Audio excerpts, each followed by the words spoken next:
अष्टावक्र गीता पहला अध्याय। महापंडित एवं विद्वान अष्टावक्र की बुद्धिमत्ता से आप सभी लोग परिचित होंगे। जनक की सभा में उन्होंने बंदी से शास्त्रार्थ करके अपनी विद्वता का परिचय दिया था और बंदी को उनके अहंकार के बारे में ज्ञात करवाया था। उन्हीं के द्वारा रचित महागीता का यहाँ पहला अध्याय प्रस्तुत है।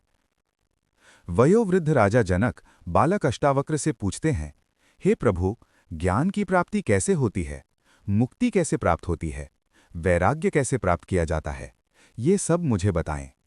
श्री अष्टावक्र उत्तर देते हैं, यदि आप मुक्ति चाहते हैं तो अपने मन से विषयों अर्थात वस्तुओं के उपभोग की इच्छा को विष की तरह त्याग दीजिए।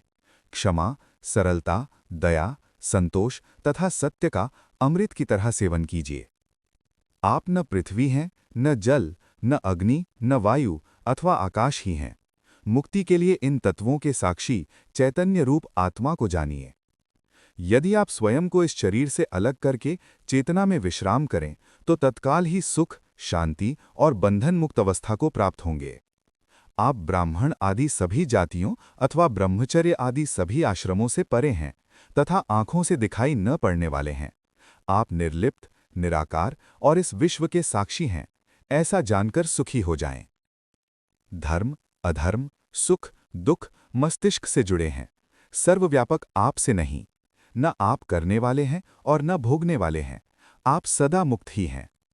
आप समस्त विश्व के एकमात्र दृष्टा हैं, सदा मुक्त ही हैं। आपका बंधन केवल इतना है कि आप दृष्टा किसी और को समझते हैं। अहंकार रूपी महासर्प के प्रभाववश आप मैं करता हूं ऐसा मान लेते हैं। मैं करता नहीं हूं, इस विश्वास रूपी अमृत को पीकर सुखी हो जाइए। मैं एक विशुद्ध ज्ञान हूं, इस निश्चय रूपी अग्नि से गहन अज्ञान वन को जला दें। इस प्रकार शोक रहित होकर सुखी हो जाएं। जहां ये विश्व रस्सी में सर्प की तरह अवास्तविक लगे, उस आनंद, परम आनंद की अनुभूति करके सुख से रहें।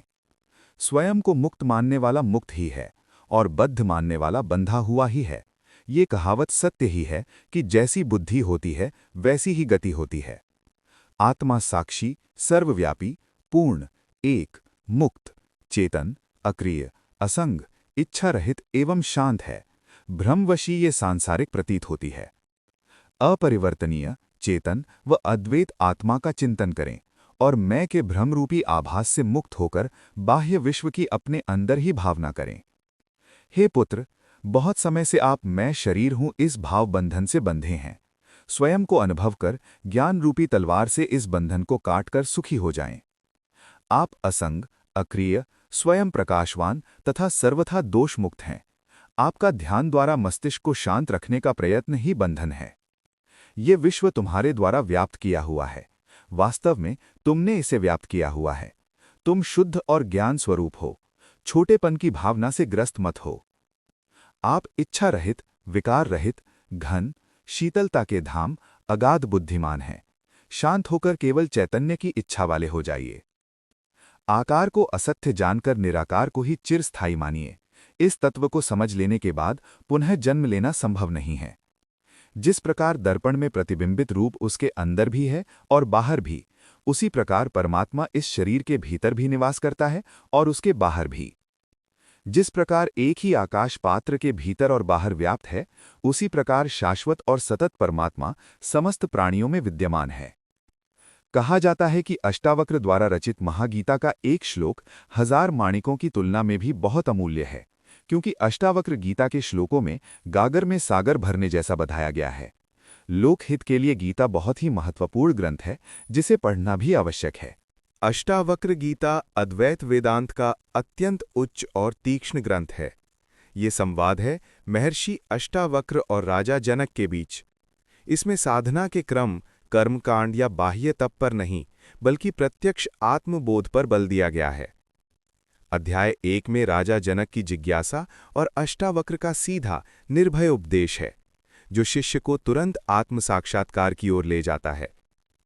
राजा जनक पूछते हैं, ज्ञान कैसे प्राप्त होता है, मुक्ति कैसे मिलती है और वैराग्य कैसे उत्पन्न होता है? हे प्रभु, कृपा कर मुझे ये बताइए।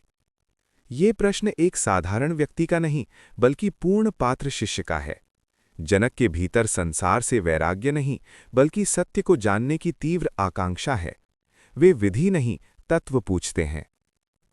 यदि तुम मोक्ष चाहते हो तो विषयों को विष की तरह त्याग दो और क्षमा, सरलता, दया, संतोष और सत्य को अमृत की तरह पियो। अष्टावक्र बाहरी त्याग नहीं सिखाते, बल्कि आसक्ति का त्याग बताते हैं। विषय स्वयं बंधन नहीं, उनसे चिपकना बंधन है। सद्गुण मन को शुद्ध करते हैं, जिससे आत्मज्ञान सहज होता है। तुम न पृथ्वी हो, न जल, न अग्नि, न वायु, न आकाश। तुम सदा शुद्ध साक्षी हो, ऐसा जानो। यहां अष्टावक्र सीधे आत्म तत्व पर वार करते हैं।